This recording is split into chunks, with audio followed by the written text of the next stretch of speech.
Hello दोस्तों, आज के इस वीडियो में आप सबको बताएंगे बेरोजगारी की समस्या पर निबंध। दोस्तों, अगर आप कक्षा 10वीं में हैं या फिर 12वीं में हैं तो इस निबंध को ज़रूर याद कर लीजिएगा, क्योंकि मोस्ट आईएमपी है 2024 के बोर्ड एग्ज़ाम में। जो 2024 में बोर्ड एग्ज़ाम होने वाला है उसमें महत्वपूर्ण है निबंध बेरोजगारी की समस्या पर। तो इसको ज़रूर याद कर लीजिएगा, क्योंकि कक्षा 12 के छात्राओं से 9 नंबर का निबंध पूछा जाता है और कक्षा 10वीं के छात्रों से 6 नंबर का पूछा जाता है। तो अगर आपने बेरोजगारी की समस्या पर निबंध याद कर लिए ना, तो ये जान लीजिए कि 9 नंबर और 6 नंबर पक्का कर लिए हैं, ठीक ना। तो दोस्तों, आप सबको इसके साथ साथ बताएंगे कि निबंध कैसे लिखा जाता है। इसके अलावा किसी और निबंध को लिखना रहेगा, आप आसानी से लिख सकते हैं। तो दोस्तों, आप हेडिंग बनाकर लिखेंगे ना तो एक भी नंबर नहीं कटेगा। और जो शुरुआत होता है हेडिंग करने का, हेडिंग का जो शुरुआत होता है वो प्रस्तावना से होता है। तो सबसे पहले हेडिंग डालेंगे प्रस्तावना और उसमें लिखेंगे बेरोजगारी की समस्या हमारे देश की एक प्रमुख समस्या है, और अपनी बातें जो होगी प्रस्तावना में लिखेंगे। तो बेरोजगारी की समस्या हमारे देश की एक प्रमुख समस्या है। आजकल पढ़े लिखे युवक भी बेरोजगारी के कारण परेशान हैं। आजकल लोग पढ़ रहे हैं लेकिन फिर भी बेरोजगारी के कारण परेशान हैं। उनको कहीं पे नौकरियां नहीं मिल रहा है, उनको कहीं काम काज नहीं मिल रहा है, ठीक ना, इसलिए परेशान है। लोगों ने अपने परंपरागत जातीय व्यवसाय छोड़ दिए हैं। लोगों का जो परंपरागत जातीय व्यवसाय था, जैसे बनिया हुए, बनिया का किराने का दुकान चलाने का अधिकार था, और धोबी हुए तो कपड़ा धोने का था। तो इस तरीके से जो जातीय व्यवसाय था लोग उसके छोड़ दिए हैं। लोगों ने अपने अपना नौकरियां तलाश रहे हैं।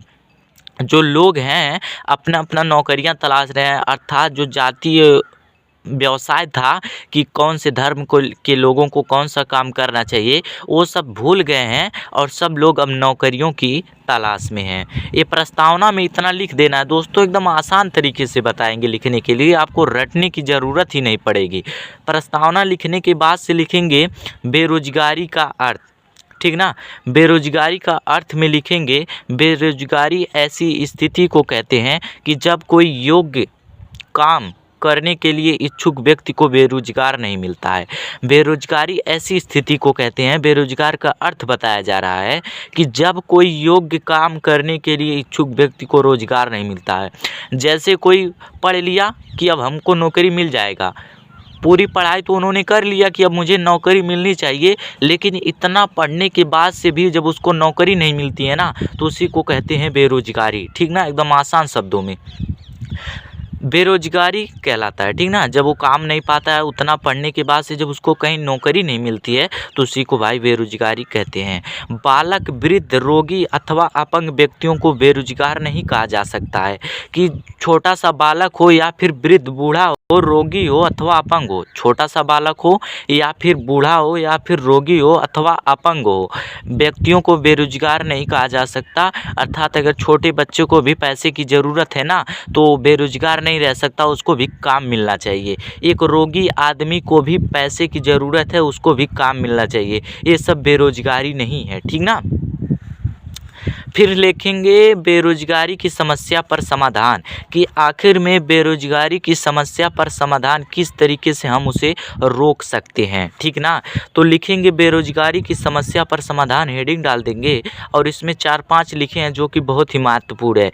पहला है जनसंख्या वृद्धि पर नियंत्रण। अगर जनसंख्या, लोगों में जो जनसंख्या बढ़ रही है, अगर जनसंख्या रुक जाए ना तो बेरोजगारी की समस्या ख़त्म हो जाएगा दोस्तों। क्योंकि जनसंख्या बढ़ रही है और नौकरी भी बढ़ रही है, ऐसी बात नहीं है कि नौकरी रुकी है, लेकिन जनसंख्या इतना ज़्यादा बढ़ जा रहा है कि नौकरियां जो 8,000 निकल रहे हैं ना, तो उसमें लोग 8 लाख तक उसमें आवेदन कर दे रहे हैं। इसलिए जनसंख्या वृद्धि पर नियंत्रण हो जाए, उस पर रोक लग जाए तो बेरोजगारी खत्म हो सकती है। कुटीर उद्योग का विकास, जो घर पे बिजनेस किए जाते हैं, अगर उसका निर्माण किया जाए तो उससे भी बेरोजगारी की समस्या पर समाधान हो सकता है। औद्योगिक विकास से भी हो सकता है। सहकारी खेती, जो किसानों के द्वारा खेती किया जाता है, उससे भी बेरोजगारी की समस्या पर समाधान किया जा सकता है। आदि कई तरीकों का प्रयोग करके बेरोजगारी की समस्या का समाधान किया जा सकता है। कि अर्थात कई ऐसे नियम बनाए गए हैं कि अगर उसका पालन किया जाए तो शायद बेरोजगारी की समस्या पर समाधान हो सकता है, ठीक ना। उसके बाद से लिखेंगे उपसंहार। दोस्तों 3-4 हेडिंग आपको बता दिए, फिर अंतिम में लिखना है उपसंहार। उपसंहार में लिखा जाता है सबसे अंतिम, जैसे शुरुआत में बताया कि शुरुआत की जो हेडिंग होती है प्रस्तावना से होती है, तो लास्ट की जो हेडिंग होती है उपसंहार से होती है। अगर आप शुरू में और नीचे जो खत्म हुआ, अगर आप सही हेडिंग लिखे हैं ना, तो बीच में कोई ध्यान नहीं देगा, आपको ये भी बता दे रहे हैं। फिर उपसंहार हेडिंग डालकर लिखेंगे, हमारे देश के सरकार बेरोजगारी की समस्या के समाधान के लिए प्रयत्नशील है। कि हमारे देश की जो सरकार है बेरोजगारी की समस्या को ख़त्म करने के लिए जुड़ी हुई है। इस दिशा में अनेकों कदम उठाए जा रहे हैं कि अर्थात बेरोजगारी की समस्या को ख़त्म करने के लिए तरह तरह की योजनाएं चलाई जा रही हैं। हमारे देश में जो संसाधन उपलब्ध है कि जो हमारे देश में जो तरह तरह के चीज़ें उपलब्ध हैं कि बिजनेस करना चाहिए, ये चीज़ें नौकरियां मिलना चाहिए, उसका अगर उपयोग करके भी समाधान खोजा जा सकता है। अगर उसका उपयोग किया जाए, कितने लोगों को सरकारी नौकरी मिल जाए, इतने लोगों को प्राइवेट नौकरी मिल जाए, तो भी बेरोजगारी की समस्या खत्म हो सकती है। ठीक ना।